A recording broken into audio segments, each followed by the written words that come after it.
यानंतर एक ब्रेकिंग बातमी बघणार आहोत। भिवंडीमध्ये एका गोदामाला भीषण आग लागलेली आहे। लाखो रुपयांचा कपडा जळून खाक झालेला आहे। भिवंडी तालुक्यातल्या ओवळी ग्रामपंचायतीच्या हद्दीतली ही घटना आहे। परसनाथ कंपाऊंड मधल्या सुप्रीम ट्रान्सपोर्ट या गोदामाला पहाटेच्या सुमारास आग लागली आहे। आगीमध्ये लाखो रुपयांचे कपडे जळून खाक झाले आहेत। रवी शिंदे आपले प्रतिनिधी आपल्या सोबत आहेत। रवी, आत्ताची काय परिस्थिती आहे?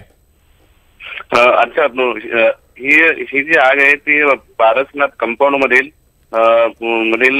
सुप्रीम ट्रान्सपोर्ट कंपनीचं गोदाम आहे आणि तिथे लाखो रुपयाचा कपडा ठेवलेला असतो आणि त्याला पहाटे 4च्या सुमारास ही आग लागलेली आहे। अग्निशामक दलाच्या 2 गाड्या पहाटेपासूनच घटनास्थळी आहे आणि कुठली यंत्रणा नसल्यामुळे आग विझवण्यास मोठी अडचण निर्माण झाली होती। शेवटी स्थानिक नागरिकांनी टँकरच्या सहाय्याने आग आटोक्यात आणलेली आहे। मात्र यामध्ये 4 ते 5 गोदाम जळून खाक झालेली आहे आणि याच्यामध्ये लाखो सुमारे 1.5 ते 2 करोडचा कपडा जो आहे जळून खाक झाल्याची माहिती सांगण्यात येते। आता आग नियंत्रणामध्ये आलेली आहे। अगदी धन्यवाद रवी, तुम्ही दिलेल्या संपूर्ण माहितीबद्दल।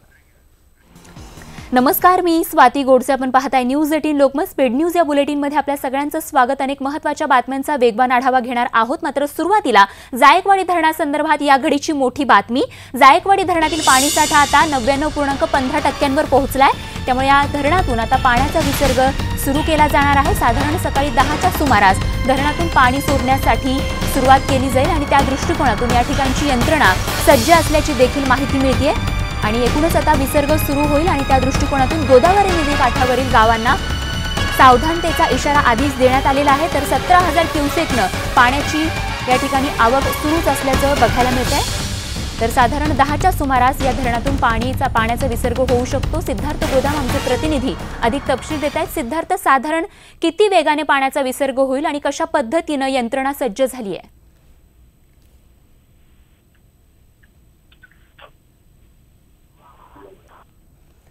तर काही तांत्रिक अडचणींमुळे सिद्धार्थ यांचा आवाज आपल्यापर्यंत पोहोचत नाहीये। मात्र त्यांच्याकडून अशीच अपडेट जाणून घेण्यासाठी त्यांच्याशी संपर्क करण्याचा आपण प्रयत्न करणार आहोत। मात्र या घडीची महत्त्वाची बातमी आपण पाहतोय जायकवाडी धरणासंदर्भात। जायकवाडी धरणातील पाणीसाठा आता 99.15% पोहोचलेला आहे।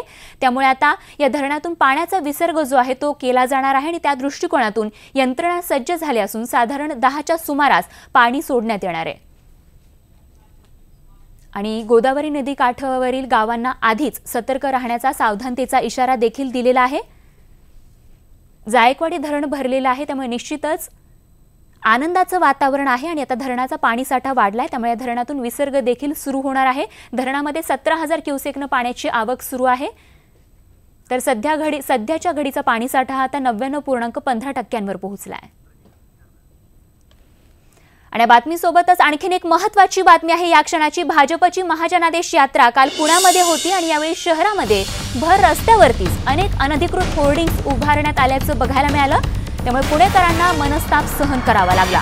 वाहतूक कोंडीतून मार्ग काढत जाणाऱ्या अँब्युलन्सला देखील या होर्डिंगच्या अडथळ्याला सामोरं जावं लागलंय आणि याचाच एक व्हिडिओ एका जागरूक नागरिकानं शूट केलेला आहे आणि तो व्हिडिओ आता समोर येतोय। कशा पद्धतीनं या होर्डिंग्समुळे, या अनधिकृत होर्डिंग्समुळे अँब्युलन्सला देखील अडथळ्यांचा सामना करावा लागलाय। पुण्यातली ही बातमी आपण पाहतोय। काल पुण्यामध्ये महाजनादेश यात्रा पुण्यामध्ये होती आणि त्या दृष्टिकोनातून या ठिकाणी अनधिकृत होर्डिंग्सचं जाळं शहरभर पसरल्याचं बघायला मिळालं। असंच एक अनधिकृत होर्डिंग उभारण्यात आलं होतं ज्यामुळे अनेक पुणेकरांना प्रवास करत असताना त्रासाचा सामना करावा लागलाय, ज्यामध्ये अँब्युलन्सला देखील अडथळ्यांचा सामना करावा लागलाय। अँब्युलन्समध्ये खरं तर रुग्ण असतात आणि या रुग्णांना अँब्युलन्सची जी सेवा असते ती त्वरित रुग्णाला हॉस्पिटलपर्यंत पोहोचणं महत्त्वाचं असतं, कारण जीवन मरणाचा प्रश्न असतो आणि अशा पद्धतीनं अनधिकृत होर्डिंग्समुळे मोठ्या समस्येचा सामना या ठिकाणी काल पुणेकरांना करावा लागला आणि त्याचाच हा व्हिडिओ एका जागरूक नागरिकांनी शूट करून तो आपल्यापर्यंत पोहोचवलाय। पुण्यातला हा व्हिडिओ आपण पाहतोय ज्यामध्ये अनधिकृत होर्डिंगचा कसा फटका प्रवाशांना बसलाय ते बघायला मिळतंय। अद्वैत मेहता आमचे पुण्याचे प्रतिनिधी आपल्या सोबत आहेत। अद्वैत, काय अपडेट? एकूणच आपण पाहतोय अनधिकृत होर्डिंगचा मुद्दा पुण्यामध्ये गेल्या काही महिन्यांपूर्वी देखील मोठा गाजला होता, जीवावर बेतलं होतं होर्डिंग्स आणि अशाच पद्धतीची घटना काल देखील घडल्याचं बघायला मिळतंय। स्वाती, आपण जर बघितलं तर कशा पद्धतीनं अनधिकृत होर्डिंग, फ्लेक्स किंवा बॅनर्सचा सुळसुळाट जो आहे तो बघायला मिळाला। अक्षरशः पुणे शहर महाजनादेश यात्रेच्या निमित्ताने होर्डिंग किंवा फ्लेक्स बॅनरमध्ये झालं तर वावगं ठरणार नाही. अधिकृत जागी होर्डिंग लावायला काहीच हरकत नाही जिथं महापालिकेने दिलेले असतात. परंतु रस्त्यावरती किंवा अनधिकृत होर्डिंग जे आहेत, बॅनर आहे, खरं तर तो गुन्हा आहे. कोर्टाने देखील कडक याच्यावरती फौजदारी कारवाई सांगितलेली आहे. पण असं असतानाही जे काही आमदार असतील, नगरसेवक असतील, त्यांचे कार्यकर्ते असतील, त्यांनी ऐकलं नाही.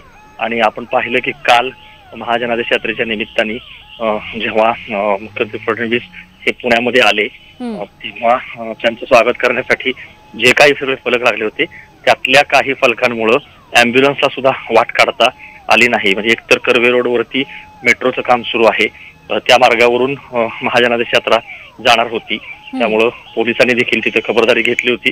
परंतु अनधिकृत होर्डिंगमुळं अँब्युलन्स जी आहे तिला सुद्धा वाट काढणं जमलं नाही. एकीकडे आपण पाहिलं की गणेश उत्सवामध्ये कार्यकर्त्यांनी अँब्युलन्सला वाट काढून दिल्याचं एक उदाहरण बघायला मिळालं. परंतु दुसरीकडं अशा पद्धतीनं इकडं अँब्युलन्स अडकली होती. काही दिवसापूर्वी चेन्नईला एक तरुणी जी होती ती घरी जात असताना अनधिकृत होर्डिंग तिच्या अंगावरती पडलं आणि ती रस्त्यावरती पडली आणि तिच्या अंगावरून टँकर गेला.